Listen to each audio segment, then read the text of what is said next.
বাংলাদেশে জামাতে ইসলামী, বাংলাদেশে জামাতে ইসলামী, বাংলাদেশে জামাতে ইসলামী, বাংলাদেশে জামাতে ইসলামী। জামাতের কর্মীরা সারা পৃথিবীতে কালেমার দাওয়াত দিয়েই যাবে।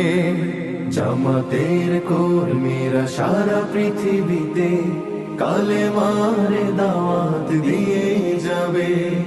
কোরআনের আলোকে সমাজ বিনির্মাণ, কোরআনের আলোকে সমাজ বিনির্মাণ, হাজার জুলুম বাধা উতরে যাবে। জামাতের কর্মীরা সারা পৃথিবীতে কালেমার দাওয়াত দিয়েই যাবে। জামাতের কর্মীরা সারা পৃথিবীতে কালেমা